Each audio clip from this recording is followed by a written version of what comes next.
Hi everybody, my name is Jack Matzak and this is my C291 final project. When doing this project, I decided to take more of a front-end approach while letting Gemini and Copilot do a lot of the back-end programming. I will say though, for a lot of the game logic, I did do it on my own, making sure that everything was balanced and making sure that everything worked. So first off, some game constants, like max initials for your name, leaderboard, file name, stuff like that. Another thing that I would like to mention is the color codes. So I was actually inspired by one of the TA's game when viewing her play it. It had a lot of color in it, and I thought that would be a really good idea to incorporate in my game. So I learned how to do ANSI color codes, and a lot of the text in the game has, you know, red if a disaster happens, or yellow if you're running low on funds and stuff like that. So just kind of to bring it a little more alive, and also bring a little more urgency, especially when you're having a disaster. That red text kind of pops out and really catches your eye. I also thought it would be a really good idea to incorporate it with elementary kids playing um, this game. I thought it would be a really good idea, just because it's sometimes hard for kids to stay focused for a long time. I know for a fact, my when I was a kid, it was kind of hard for me to stay focused. So yeah, I decided to take that creative liberty and go with it. Um, so over here we have a couple of structs. So this is your city struct. Over here is your turn, population, money, and eco rating, and then your disaster chance. So here, this is kind of like your main thing. This talks a lot about the city status. So it talks about what turn you're on, your population, money, eco rating, etc.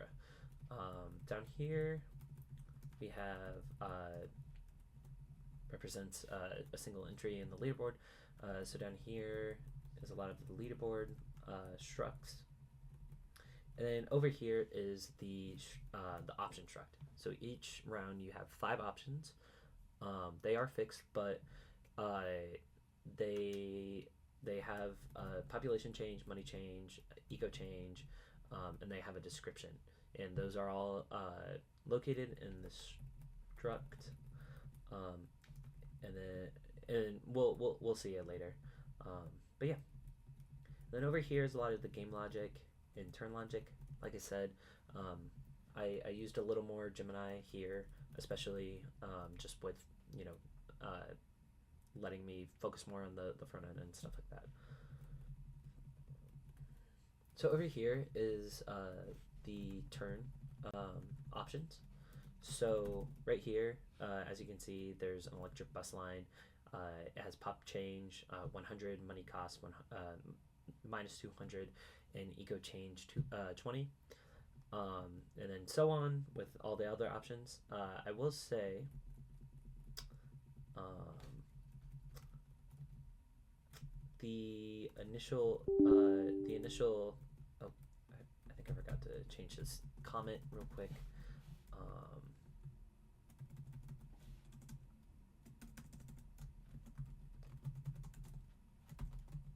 Install factory.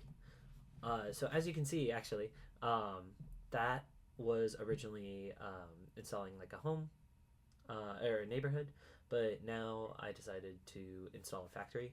Um, when first doing this project, I really wanted to take from a random amount of options, but it didn't end up working out, and I decided to only go with the 5. But I also wanted, like, some bad options. So I decided to do install a factory. The idea is like you're installing like a coal plant, and you get a lot of population, and it's pretty cheap, but your eco goes down a lot.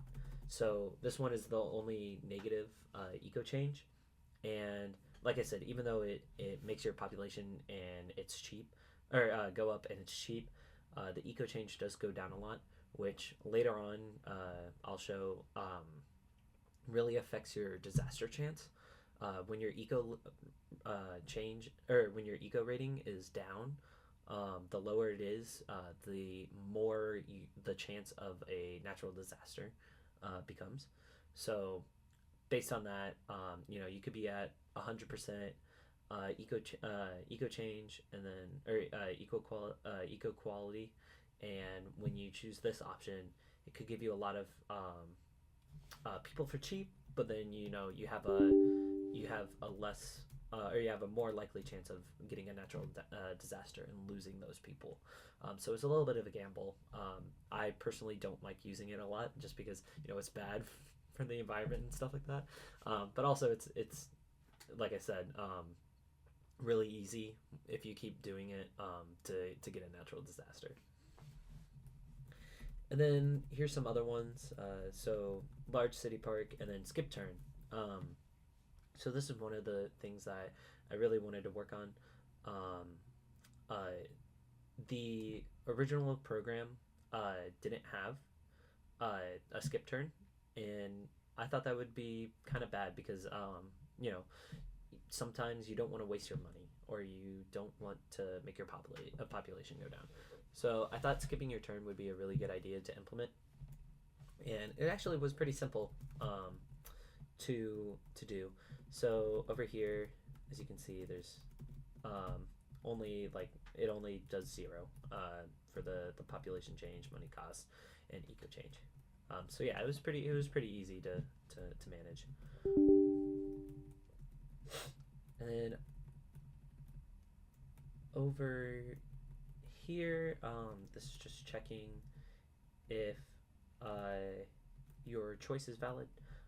So if you're just it's just a normal check.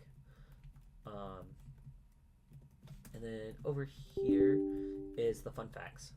So one thing when having this project in mind was it's supposed to be educational for elementary students. So I decided to have it where every 10 turns it displays a random fact. Um, and I took all the facts from the website that was provided. And yeah, it was just a really fun like little note. You'll see later in the game that every 10 turns, like you get a little fun fact. But yeah,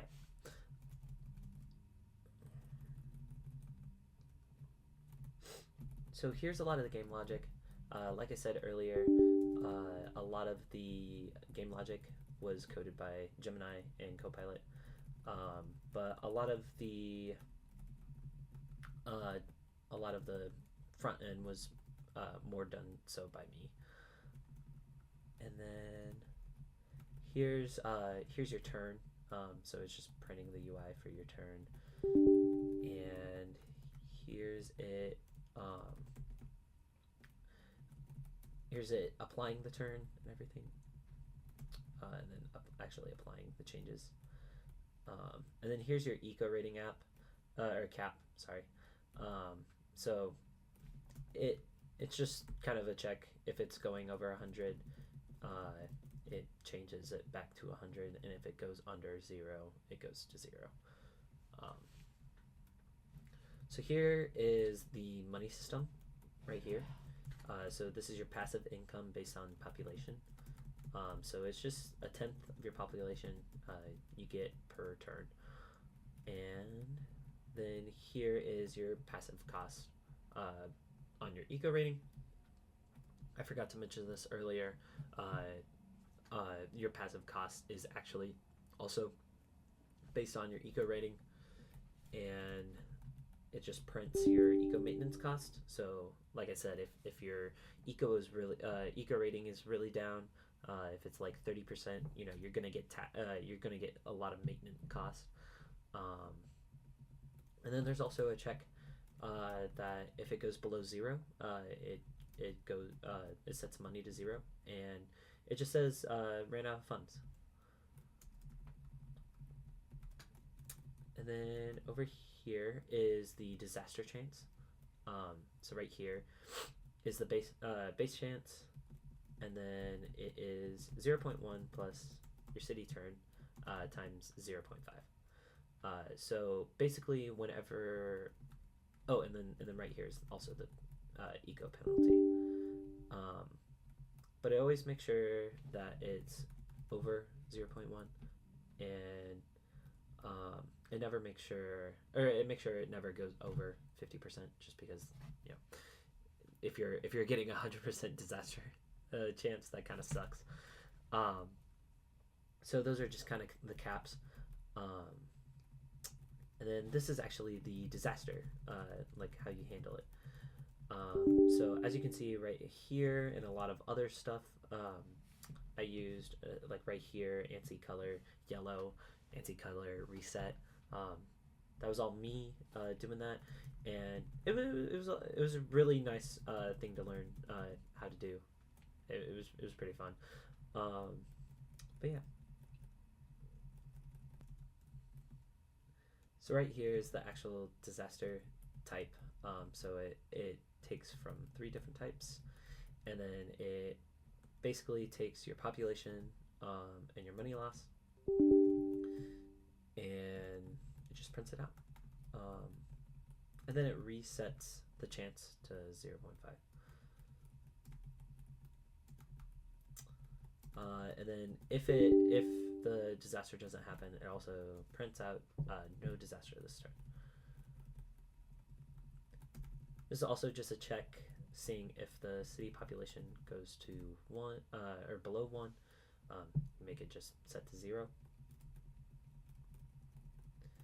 And then, like I said earlier, this is where it actually displays the random fact, and where the options for your choose your city development.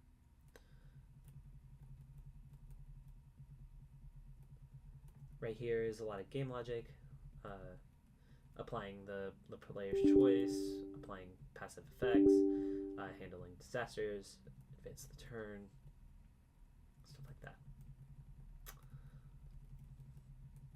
So at the end of the game, it has your final report, and if your population was over 1,000,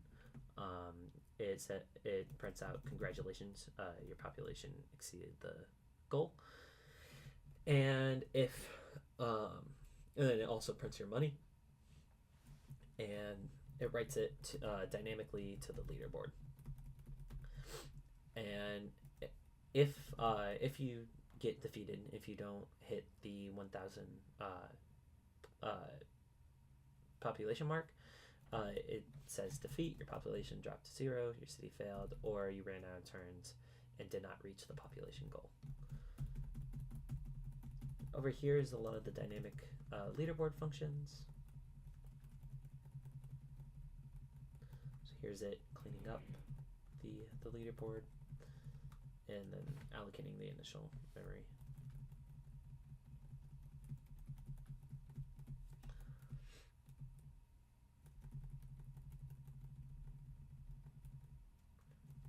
Like I said, this is just all leaderboard stuff.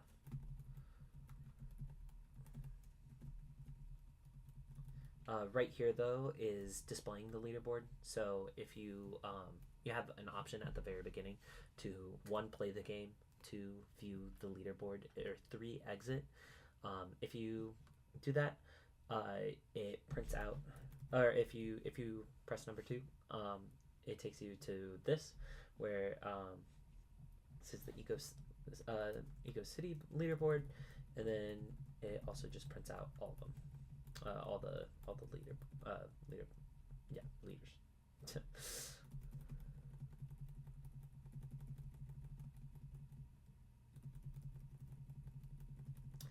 And then right here is the main function. So it's just the title, and then credits to the United Nations Department of Economic and Social Affairs website for all the fun facts. And then it asks you for your initials, and then it prints out your initials, welcome mayor, blank.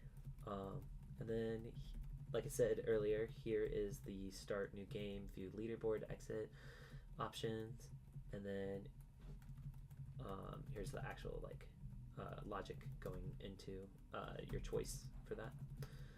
And that's about it. Thank you for watching.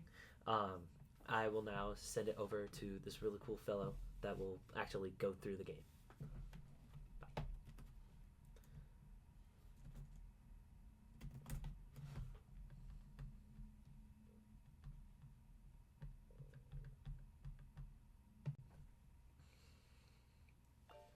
Hey everybody, my name is Jack Matzak. You just heard from Jack Matzak again. But yeah, I'm here to play the actual game. So real quickly, I'm just gonna go over and awesome. So welcome to Eco City Builder. All fun facts come from the United Nations Department of Economic and Social Affairs website. It's really cool. So I'm going to put in my initials. Okay, welcome Mayor JMN. So first off, I think I'm gonna view the leaderboard. Let's see what my competition. Okay, ABC looks like they have a lot of money and a lot of population. I think that was just the creator debugging, but I don't know. But yeah, it looks like other JMMs have been doing pretty good. But yeah, let's start the game. So, turn 1, out of 50, population 100, money 500, and eco rating 50. Disaster chance 5.0. Okay, so it looks like I can choose your city development. It looks like I have all these options. I think I'm gonna install the factory because it does have low eco rating, but it does have a good amount of population, and it's really cheap. So I'm gonna do that. Okay. Oh, it looks like I'm getting penalized too. Oh, that sucks. Okay, hold on. Oh, and it looks like my disaster chance is going up too, because my eco rating is down to 0. Let's try to get my eco rating back up. Okay, so the community solar farm, I'm gonna do that. Oh, I can't afford, oh no. Oh, I might actually lose. Oh no. I think I'm gonna skip turn. Oh no! A disaster alert. Localized famine. This event caused 16 people to move out, and I lost $28. Disaster chance reset is 5. Okay. So I only have 144 people, 113. But you know what? It's only turn 5. I think I can do it. I think I can do it. I think I'm gonna invest more into the large city park. Get my eco rating back up. Okay. Then I think I'm just gonna try to get more money, because it looks like I'm slowly but surely getting more money. Oh, and fun fact, 2022 renewable energy accounted for 17.9% of total final energy consumption. That's kind of cool. Okay, so it's turn 10. I have a population of 204 and I have $26. So I don't have a lot of money. Let's try skipping my turn again. Maybe I went and did too much. Maybe I went and did and installed too many factories. That might have been my bad. Okay.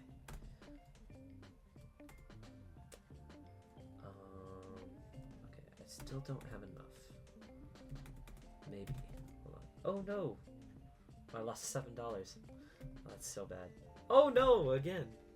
That sucks. Very unlucky. Okay, I only have $36 though. So, that really sucks. Oh, fun fact. What I'm losing money to. From 2015 to 2023, access to clean cooking fuels increased by 16%. That's kind of cool. Alrighty, so my it is not looking good for me, I will say. Oh no. I'm getting very unlucky. Oh no. Uh-oh. I'm definitely losing money. So I think I might have lost. Yeah. That's okay.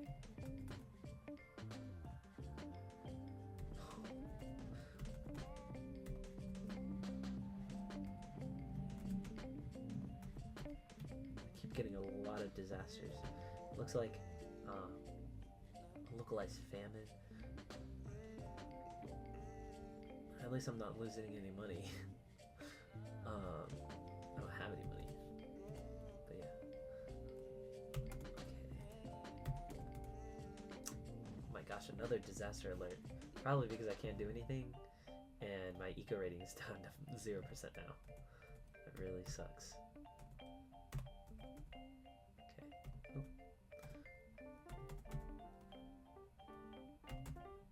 So it's 44, 45, turn 46, 47, 48, 49. Oh, another one on like the second to last turn. That sucks.